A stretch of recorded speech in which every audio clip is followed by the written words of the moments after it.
So do you think Fernando Alonso is better than Sebastian Vettel?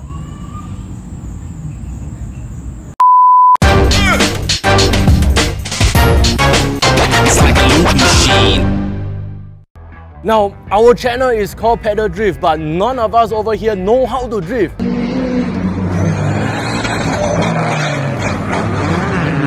Lucky for us, we scored an exclusive interview with Felix. Felix is like the Ken Block of Singapore. Felix, welcome. Thank you so much for this interview. My honor, my honor. Alright, Felix, we want to ask you a lot of questions, alright? And this question, we hope that you can tell us the question. Can you wake up your idea? Because it's not going to be easy. Okay, sure, no problem. Alright, I now, try the first question is, what is it takes to become a drifter? Legal or illegal? Legal one first.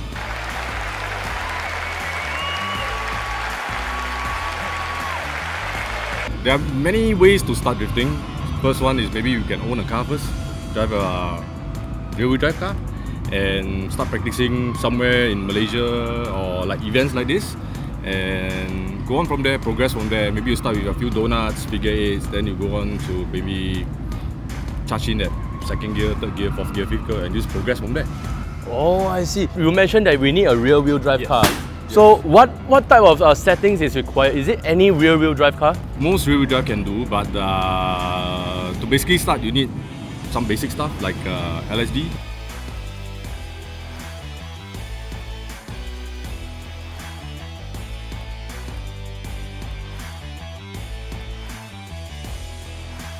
Maybe a bit of more power if you are driving like an FT86 or whatsoever. Best is just set up. The geometry of the car, your camber.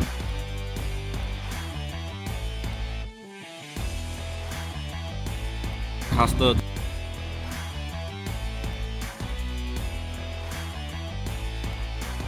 Toe in, toe out. Then that's about it lah. You can start already. Wow, so you need to edit your car first lah before you want to start drifting. Simple mods will do. Not too extreme because you are not going. If you want to, as a hobby, not you want to go to a competition or whatsoever. So it's simple mods. That's it. You can start already. Ah, I see. So it's actually very easy to be a drifter. Maybe not lah. So right now, right, if I want to become a drifter, what car would you recommend for a beginner? My love is Silvia's. So Nissan S13, Silvia. S13, RPS 13, 180 SX, 15, S15, S14. Yeah. Yeah, boy. The newer ones maybe like BRZ or FT86. Yeah. So for information, those are the Toyota and Subaru, they combine together one, right? Yeah, that's right. To use the boxer engine, right? Yeah. Let our powers combine. Earth, fire. By your powers combined, I'm very curious. How many tires do you need to change every time you go for a drift? You mean a drift competition? Yeah. Maybe 20. About it. That's a competition. That's a competition. I mean, you gotta play for fun, have fun. You know, maybe full day, maybe 8, 6, enough. More than enough. When we talk about change, it's just changing the rear tire or all four tires? Only the rear tire. Just the rear. Just the rear tire. For a normal one, we need about 8, and a competition we need 20. Yeah, about that. Okay, so I drive my dad's car, and I don't change tire for 2 years. Yeah, that's you drive normally. We don't drive normally. We are a bit abnormal.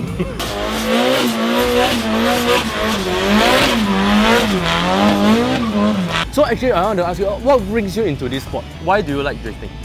I like drifting because sometimes, you know, motorsports like drag race and all that kind of thing, and maybe circuit or whatsoever, the more money you dump into the car is how fast you go, right? That's your result is, especially for maybe drag race or what. But drifting, sometimes you can use a lower horsepower car to beat a higher horsepower car. So it's not about how much you dump into the car, but it's more of a driver skill. Indirectly, he's telling you that you got no skill, you cannot win already. Not really lah, don't put words in my mouth. Okay, please censor that. So how long have you been drifting? 12, 13, 10 over years. Whoa, so he's really an experienced one. Yeah. Wow. Okay, so actually I'm very curious. You are wearing the Kimua 14 McLaren. So who is he? Fernando Alonso. So do you think Fernando Alonso is better than Sebastian Vettel? Do you know who is Sebastian My wife would say yes, but you know, Sebastian Vettel, they are both different kind of motorsports, so I won't comment on that. Okay. No, actually, I'm very curious. Is it possible for me to be in your car? Sure, Later, Sure, is sure. there a term for it? Term for it. Because you know, in the motorsport, right, there's a term for like for drifters and dragsters and stuff. When I want to sit in your car, I heard it's called taxi, right? Yeah, you can call it taxi, right? You can call it joyride. You can call it shotgun, whatever. Can we call it Grab, right? Grab, I don't think Grab will take me. What does it take for me to be in your car? Just a helmet will do. Then just chuck you inside. Buckle you up. Is there any weight limit? Because I'm quite fat. It's okay. I think my car is quite powerful. Okay, so can we go for the race now? Sure, let's go. Alright, thank you. Let's go. Alright, so later on we are going to sit into Felix's car over there. Right now his friend is going to sit in first. This term is called taxi. So later on I'll be taxiing his car in the drift show. Alright, so I'm very excited right now. Stay tuned.